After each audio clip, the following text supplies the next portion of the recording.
Hello, this is the lecture on motivation, and there is a really great video on your Facebook discussion this week that also addresses things that motivate us. Be sure to pay close attention. Those are very helpful pieces of information as you get into your professional career.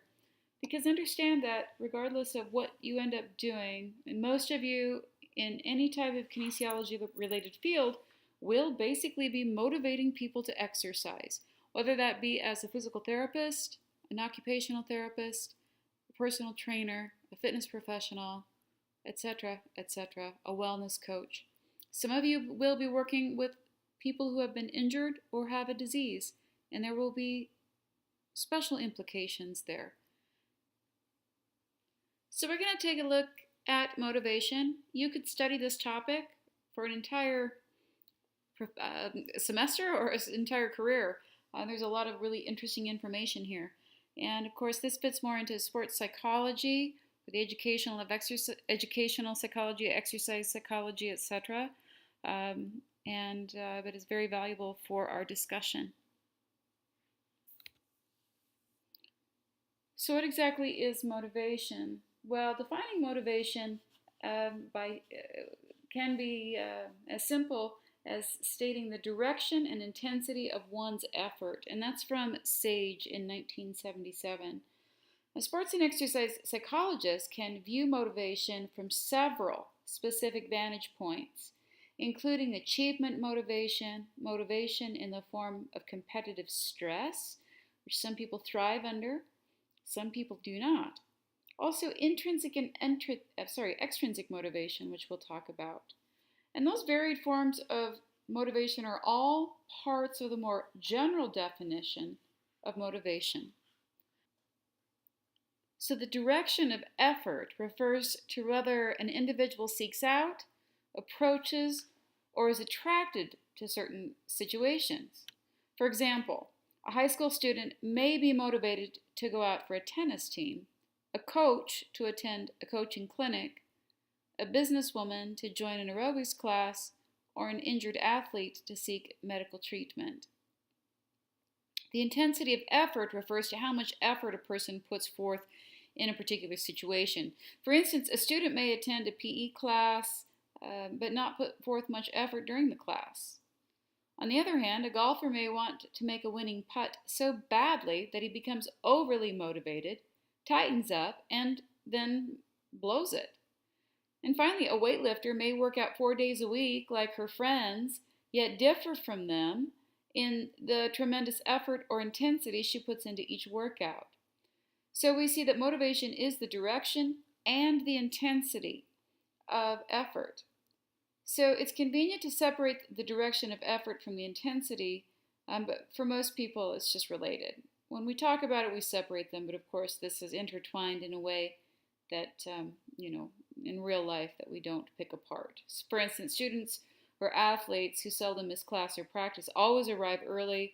They typically expend greater effort during participation. But those who are consistently tardy and miss many classes or practices often exhibit low effort when in attendance. So we see that this is something that tends to work in the same paradigm. So there are some guidelines for building motivation that we'll take a look at because that's our interest, right? So when you're attempting to enhance motivation, consider both situational and personal factors. Now, often when working with students, athletes, or clients who seem to lack motivation, teachers, trainers, coaches, or exercise leaders immediately attribute this lack to the participants' personal characteristics, like these students don't care about learning, or this team doesn't want it bad enough, or exercise is just not a priority in these folks' lives. And such phrases, they are ascribing the personal attributes for people. And in effect, they dismiss poor motivation or avoid the responsibility for helping participants develop motivation. But at other times, instructors fail to consider the personal attributes of their students or clients and instead put all the blame on the situation, like this material must be boring, or what is it about my instructional style that inhibits the participants' level of motivation? But in reality, low participant motivation usually results from a combination of personal and situational factors. Personal factors do cause people to lack motivation, but so do the environments in which people participate. In fact, in the past decade, motivation researchers have placed increased attention on the motivational climates that surround athletes and exercisers. We've talked about that quite a lot this semester. Often, it may be easier for an instructor to change the situation or create a certain environment than to change the needs and personalities of the individual participants. The key, however, is not to focus attention on only one aspect, either the personal attributes of the participants or on the situation at hand. You have to consider the synchrony or the interaction of these factors. So, as an overview, to enhance motivation, you must analyze and respond not only to the players' personalities, but also to the interaction of personal and situational characteristics. Motivations may change over time. You should continue to monitor your clients. Monitor their motives for participation, even in a short period of time. So keep an eye out for what types of elements motivate individuals that you are working with. And then understanding what their motives are, there are guidelines you can go by, and certainly this is all very individualized.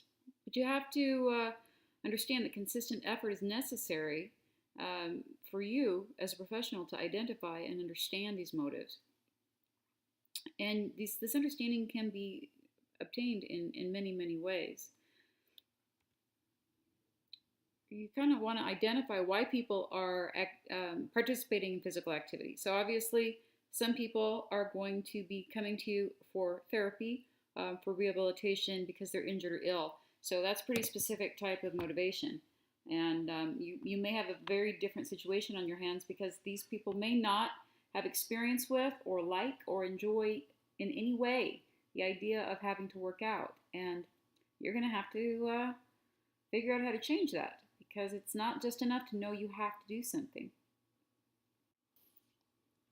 Particularly in sports psychology as well as some social psychology departments, this has been widely studied. And for instance, they have found that children and adults have different reasons, different motivation for exercising, which makes sense. So we see that there are a lot of factors that influence motives for involvement, and you have a list of them here that you should take note of. Some of the major motives for sports participants, as you see, are listed. And for kids, improving skills seems to be more important than for adults. So they have compared motivation between both populations and have found some unique differences. So for instance, adults are looking more at health factors. To start an exercise program, to start a fitness program. Wenkel found that adults cited health factors, weight loss, fitness, self-challenge, and feeling better as motives for getting started.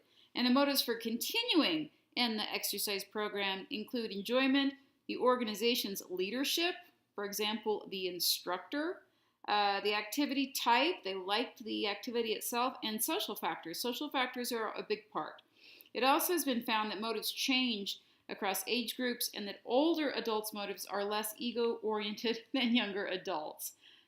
Moreover, research has found that exercise behavior of male college students is more motivated by intrinsic factors such as strength and competition, whereas that of female college students is more motivated by extrinsic factors such as weight management and appearance. And that was a study done in 2011. I'm sure that there are some of you that could disagree with that, but that is what the study showed at that time. All right, so there are some environmental things that have an effect, and so we can change the environment. We can provide both challenges for competition, also opportunities for recreation. And for some people, they're going to be attracted to one or the other. There are people who prefer competition, and there are people who do not like competition. So giving people multiple opportunities isn't always easy, But structuring a situation to enhance motivation is important, and it might mean constructing an environment to meet multiple needs. So, for example, elite performers demand rigorous training and work at a very intense level. And some coaches mistakenly think that world class athletes need only rigorous physical training. But the truth is that elite athletes also want to have fun and enjoy the companionship of their fellow athletes. So, when coaches pay more attention to the motives of fun and fellowship, as well as the optimal physical training, they enhance the motivation and actually improve the athlete's performance. And also, it's important but difficult component of structuring exercise environments is individualizing coaching and teaching. You've got a big room full of people or a big group of people, and you've got to somehow find a way to motivate uniquely each person while leading the group. And it really does take experience, and it takes attention, and it takes asking people for feedback. In order to become a good coach, you really do have to put some time into it. You can't just tell people what to do and expect that's going to give them the best outcome, or that all of their motivation is going to be because it's intrinsic. So, there's a story of a football coach, Vince Lombardi, and for whom the Super Bowl trophy is named. He structured his coaching environment to meet the needs of individual athletes, and so that was a unique situation. He had a reputation, of course, as this fiery, no-nonsense coach who was constantly on his players' backs. All-Pro guard Jerry Kramer has said that Lombardi always yelled at him, but Coach Lombardi was also clever, because just when Kramer was discouraged enough to quit because of the criticism, then Coach Lombardi would provide some positive reinforcement. So it was very specific. And in contrast to the more thick-skinned Kramer, all-pro quarterback Bart Starr was extremely self-critical. And Coach Lombardi recognized this and treated Starr in a much more positive way than he treated Kramer. So he understood that these two players had different personalities and needs, and he required a coaching environment flexible enough for both of them. And it's not always easy to accomplish. PE teachers might be teaching 6 classes of 50 students each. And aerobics and yoga instructors might have classes with as many as 100 students.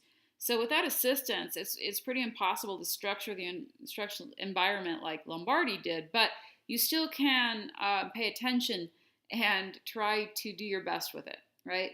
Maybe talk with people before and after class if you see them consistently showing up and struggling with motivation through the class. Maybe suggesting they adopt a different mindset. So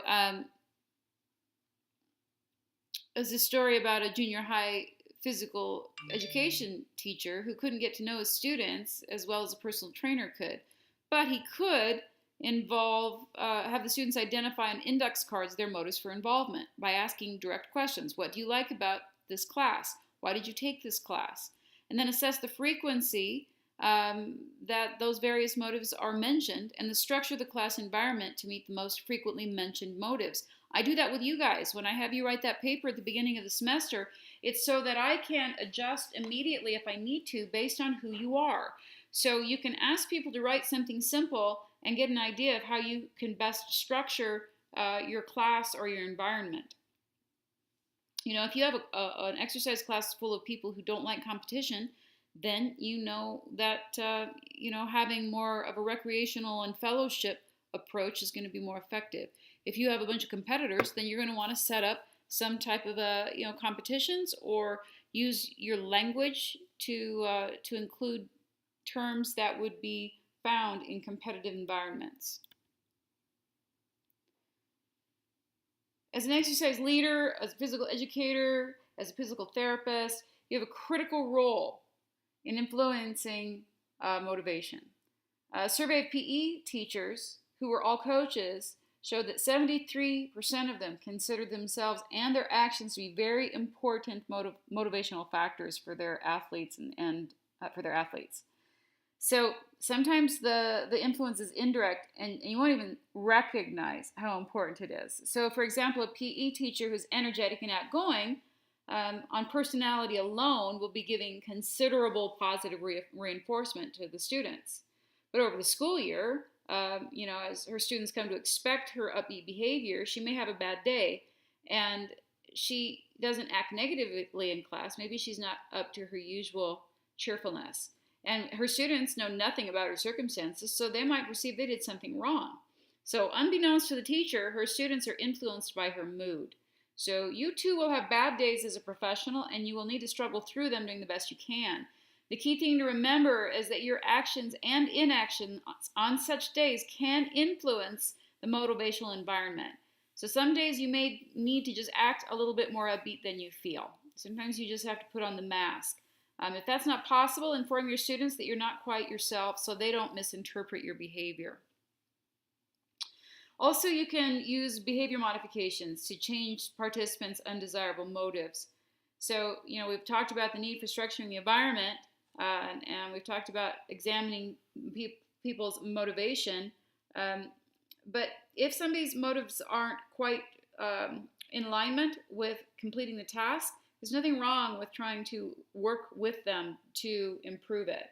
So a young football player, for example, may be involved in his sport primarily to inflict injury on others. Maybe MMA fighters start that way. And that player's coach will certainly want to use behavior modification techniques to change this undesirable motivation. It won't last, and it certainly isn't going to be good for the team. So in this case, the coach will reinforce good, clean play. They will punish aggressive play intended to inflict injury and simultaneously discuss appropriate behavior. Similarly, a cardiac rehabilitation patient beginning exercise on the doctor's orders may need behavior modification from her exercise leader to gain intrinsic motivation to exercise. So using some behavior modification techniques, hopefully you learned some in Kin 175. You can read good books on them and utilize some of the knowledge you're gaining from Kin 250. You can utilize these tools to create long-term motivational effects. It's important to develop a realistic view of motivation. Nobody's going to show up every day being completely excited. It's just the way it goes. So, it's a key to both learning and performance in sports and in exercise contexts. People forget, though, that motivation is not the only variable influencing behavior. So, for instance, sports writers will typically say a team's performance is based on motivational attributes. The extraordinary efforts of the players, laziness, the lack of incentives that follow from $1 million no-cut professional contract, or from, the player's ability or inability to play in a clutch situation, etc. A team's performance, however, often hinges on non-motivational factors such as injury, playing a better team, being overtrained, or failing to learn new skills. So besides motivational factors of primary concerns to us here, biomechanical, physiological, sociological, medical, and technical tactical factors are also significant to sports and exercise and warrant significant consideration when you're analyzing any type of performance. So as a leader, you are critical to the motivational environment, and you have to understand that there are some things that you can and cannot change.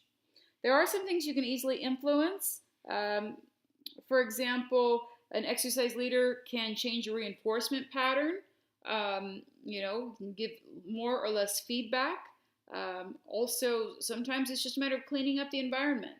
We've looked several times this semester at how the physical environment can affect the way someone is influence somebody's behavior. We looked at the John Bard PhD video, where people in Holland, in several studies, a series of several studies, littered or did not litter based on the physical environment. And what was that called? That was called the broken windows theory, the theory of social disorder. By the way, that same theory was utilized in a plan in New York City. Mayor Koch was trying to clean up New York City, and there was a very high violence rate, incredibly high murder rate, and they didn't have very much money, and they couldn't hire more police, and they decided to utilize that science and went about cleaning up the physical environment. So if they cleaned up all the graffiti, they cleaned up the subways. If people came in and marked it. The next day, there would be a team that would go in and clean it up. So they perpetually kept the physical environment clean that the majority of New Yorkers were in. And I'm sure that there were other factors involved, but in fact, that was a very successful program. And that combined with other factors did bring the terrible rate of violence down at that point. It is cited as being a very famous case in where this broken windows theory was utilized and really worked. Well, the world of sport and exercise, including therapeutic exercise, uses extrinsic rewards extensively. So particularly in sports, most leagues have postseason banquets. Participants receive medals, trophies, ribbons, money, jackets. Elementary school teachers frequently give stickers and toys to reward good behavior. Exercise participants frequently get t-shirts and other rewards for regularly attending and participating in classes. And advocates of extrinsic rewards agree that rewards increase motivation, enhance learning, and may increase that desire to continue participating. However, noted in some of the information we see, the systematic use of awards can produce some desired and some undesirable results.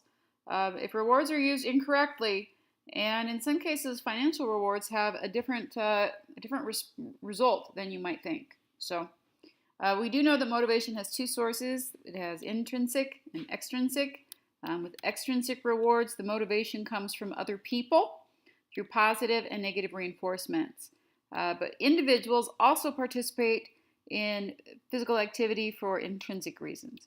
And we see that people who have intrinsic motivation, they strive inwardly to be competent and self-determining.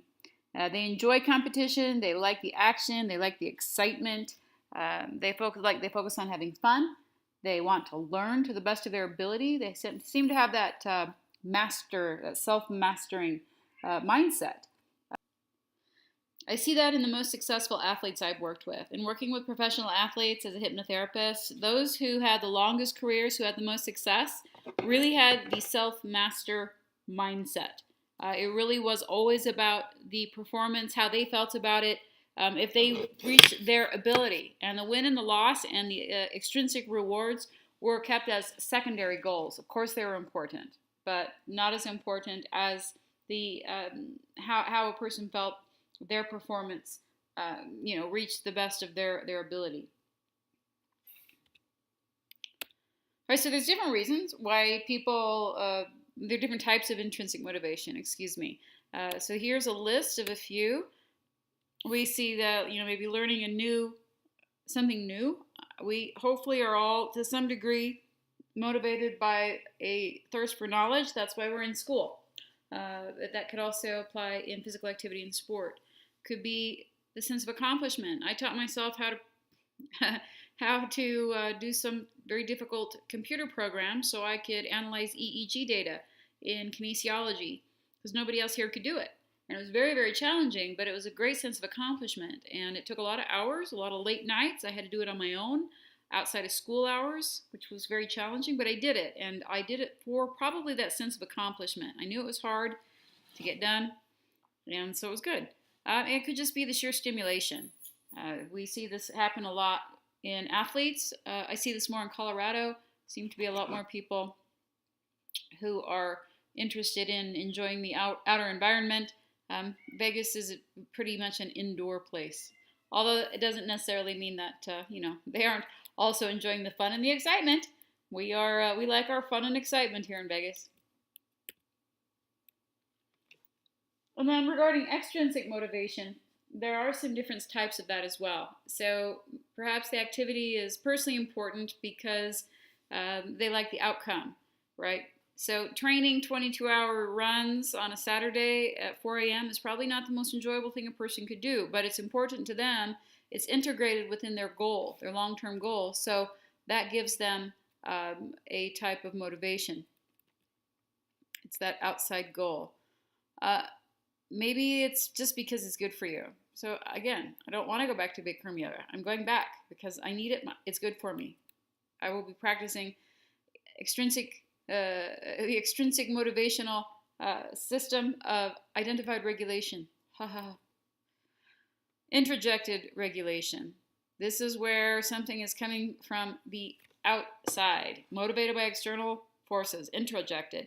Perhaps staying in shape to impress the opposite sex. Hey, whatever motivates you, that sometimes works, and sometimes we need that to keep us going, particularly if we don't feel like it. And then complete external regulation, being controlled completely by external sources. Now, this may actually be a situation that for some people is a good thing. For instance, people who have a lot of kids. So we talk about careers. I talk about careers a lot with people. And it depends on what their goals are. If they want to have a lot of kids and therefore need to earn a lot of money, then maybe having a job that they don't love is okay for a time, because they've got this other thing at home that intrinsically is satisfying to them. I will tell you though, getting a job and keeping a job just because of the money will, after a period of time, have negative impact on your life. So although it's a lot of fun to make money, it really will only take you so far. I highly recommend, if you are thinking of going into the medical profession because you think it's a good paying job and that is the only reason, and you don't really like the work and you really don't like anatomy and physiology, you might rethink what you're doing. There was a study done at Harvard, why some people recover from heart attacks and why some people don't. Because for a large percentage of people, their first heart attack results in death, right? So what's the difference between the 45-year-old man who does not recover from his first cardiac event and the 45-year-old man that does? They wanted to see if that was something physiological, diet, whatever. And so they went through all of that. They went through fitness level, diet, cholesterol level, previous health, genetics, and the one thing they found that had a strong correlation was their job dissatisfaction. That those who were really unhappy with their work life recovered less frequently than those who were satisfied with their work life. So more so in that case than any of the physical factors was this, hating to go to work. That's a bad thing. Apparently, there is a statistic that says that more deadly heart attacks occur on Monday mornings than any other day of the week, any other time of the week. Many things influence intrinsic motivation. Certainly social factors. Some people are very affected by success and failure, and others are not. There are some differences in that by gender, certainly an individualistic thing. I've worked with fighters who are very affected by it. I've worked with fighters who really are not very affected by it, except that their paycheck is different. And of course, everybody prefer to win. But some people really have to pick up off the ground after they've had a loss. And others, and utilizing that, self-mastery focus will help to do that. And we'll talk about that in competition and cooperation. Also, the focus of competition. What is the individual focus of competition? What is the team focus of competition? If it's a championship game, it's probably going to be a different level of concern than if it's recreational competition. And then we'll look at the coach's behavior when we talk about competition and cooperation. Whether a coach is more controlling, whether a coach allows autonomy, and how they react and respond very much dictates intrinsic motivation in the players. So this is a really important topic right here. I want you to write this down, stop what you're doing, sit down for a minute. I know you've got this playing and you're somewhere else, you're checking your texts. Stop. You need this information. We're going to talk about it, and we're going to talk about it, and we're going to talk about it again. And you're going to have to know this for your test. I will tell you that people who utilize this competence, autonomy, and relatedness as a recipe to create motivation are more successful than others. When I hear lectures from very successful people about who talk about dealing with employees or administrations, often they bring this up. This is a very well-established premise in social psychology and psychology. It first came from D.C. and Ryan. It's called the self-determination theory, and we're actually going to have a slide coming up. But people have a need for competence. They need to feel like they can be good at something, that there's something that they're good at, that there's something they can contribute. People thrive with a sense of autonomy, that they are allowed to do it on their own, that people aren't going to be standing over them, that they can make choices, that they have choice, that they have freedom, and also belongingness or relatedness, a sense that you are part of a greater whole. The video you're going to watch this week, or you've already watched in your Facebook discussion, talks about this in some different terms of mastery and purpose as well as autonomy, but we see the same underlying theme. You need to know competence, autonomy, and relatedness. Passion is also super important. There's going to be this Steve Jobs. It's like a 1-minute video. I really love showing this in class, but I want you to take a look at it. 1 minute, Steve Jobs, maybe some of the best information you're ever going to get, particularly if you are really struggling some days and you really want this career, you want this education. This 1-minute clip will mean a lot to you. So we see that passion really is a very strong inclination, and without it, it's very challenging to get something done. So they've listed two different types of passion here: harmonious passion and obsessive passion. And of course, harmonious passion is probably going to be the healthier of the two. So we strongly advocate for passion, but we like to keep that in that harmonious passion.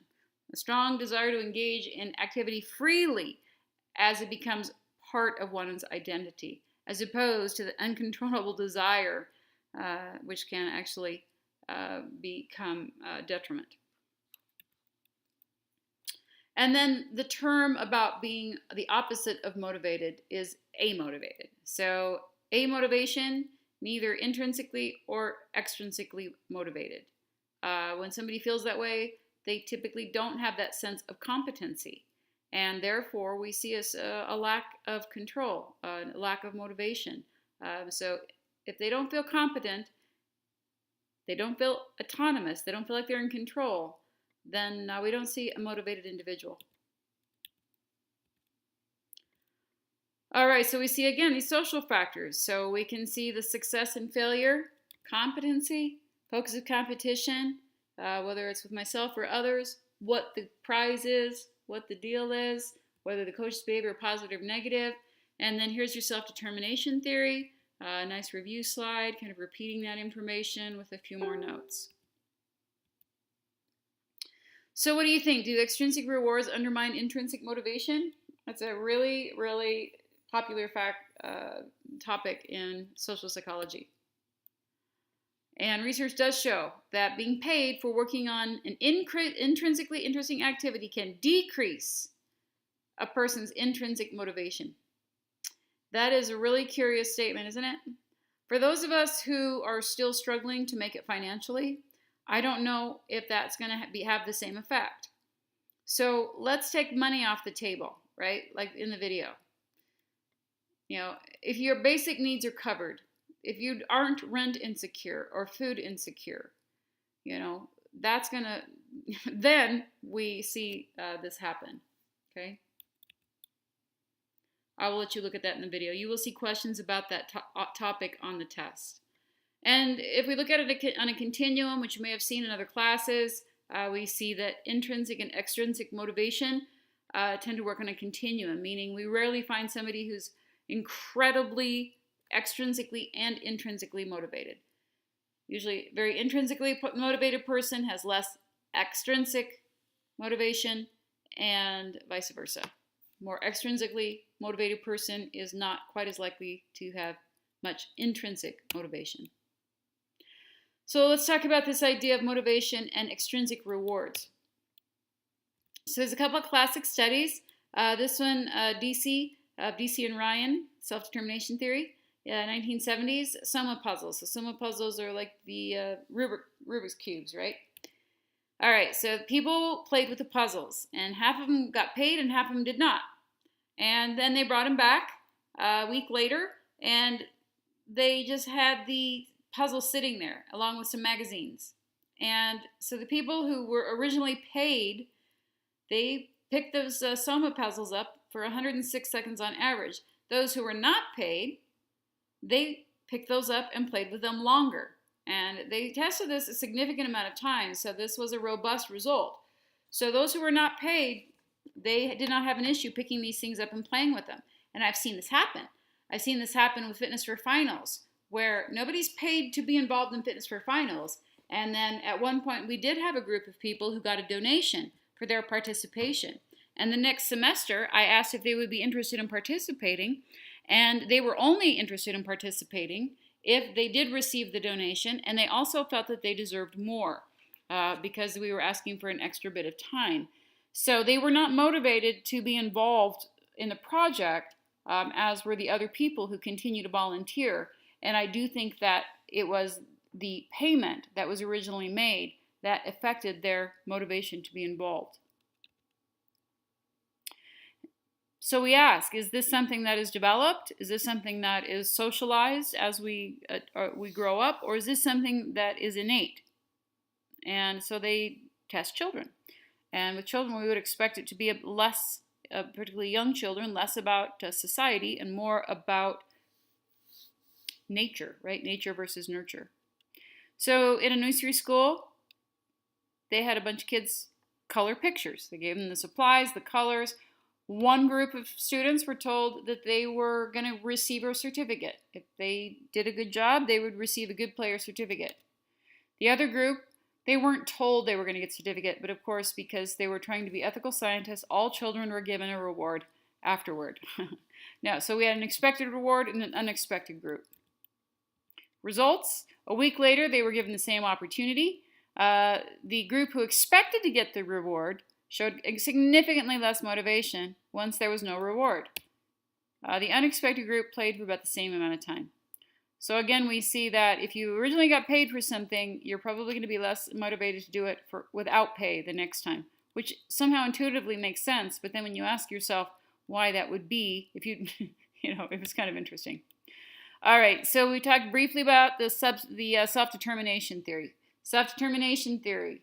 People need to feel competent. They need to feel a sense of autonomy. They need to feel a sense of belonging, a sense of relatedness. If you can design your office, your practice, your approach with your personal training clients, your gym, with those in mind, I guarantee that you will have more success than a person who does not. Now, there's a subset of the self-determination theory, the cognitive evaluation theory.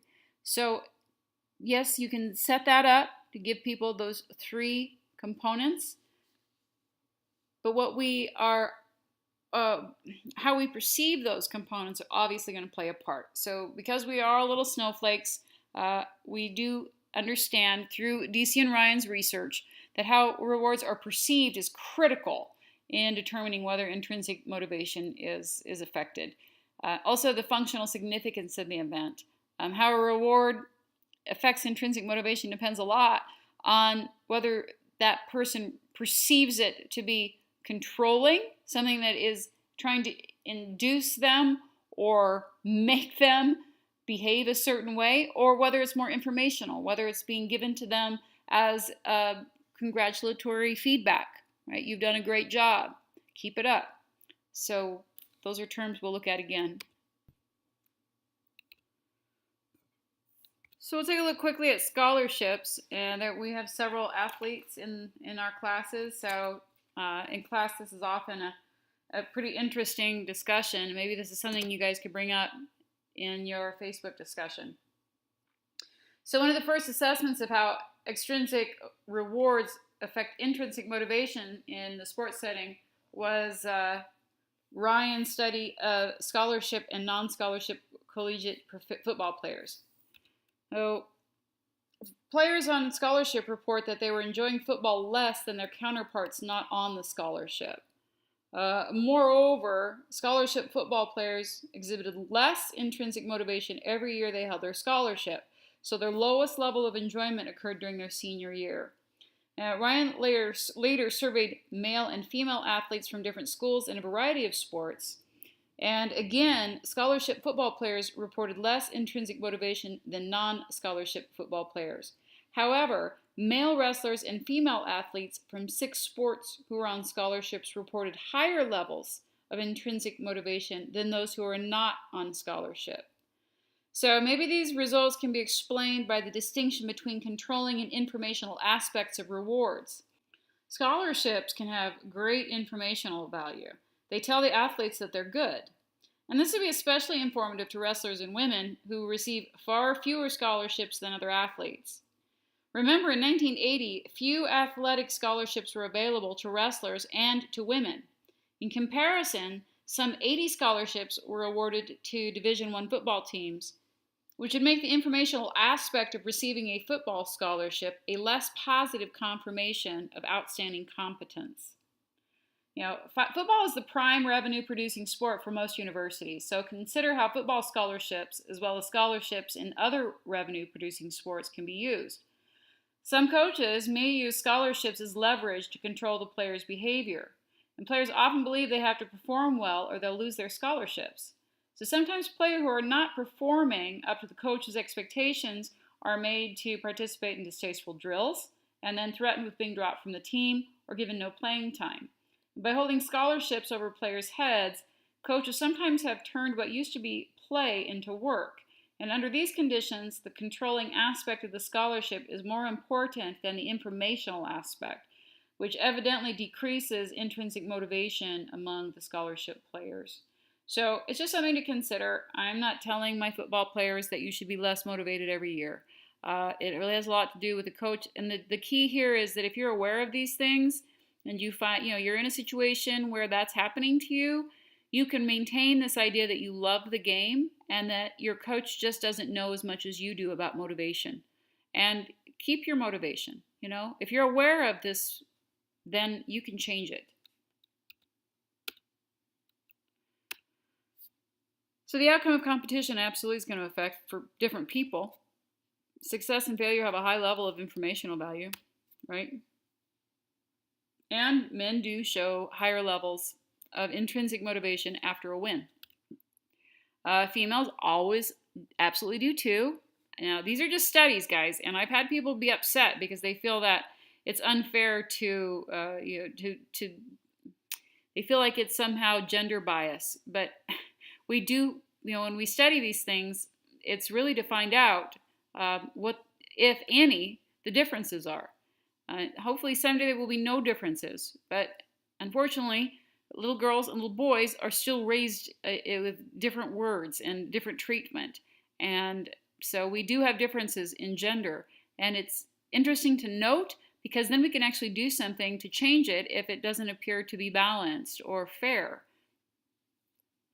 It's definitely not gender bias, though. So, it's just something we can look at in science.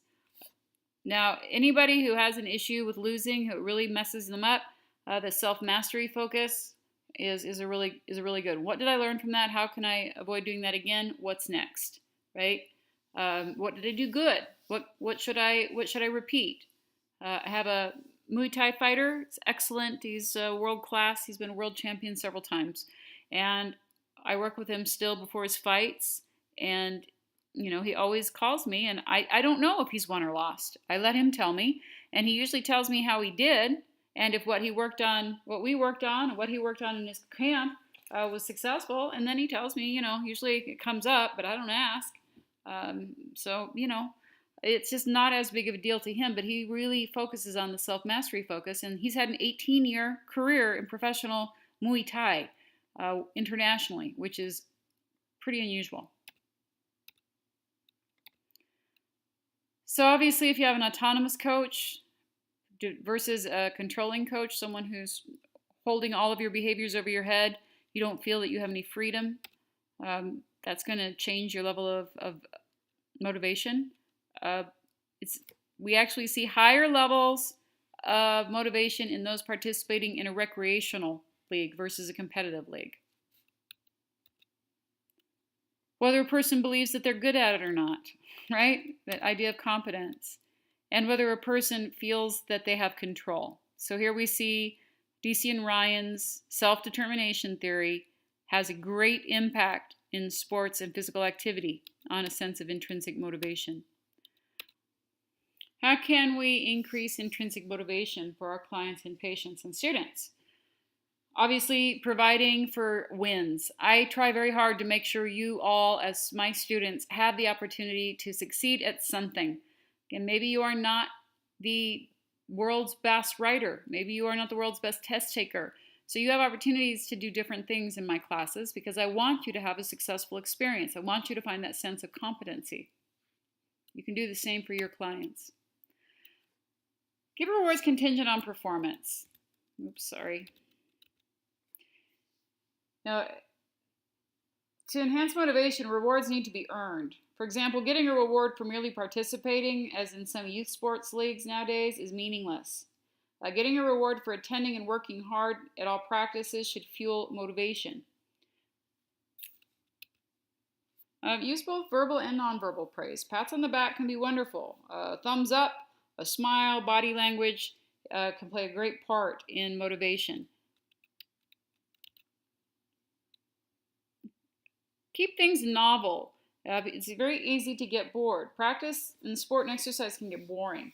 And so one way to break that monotony and maintain motivation is to vary the kinds of drills and the way they're sequenced.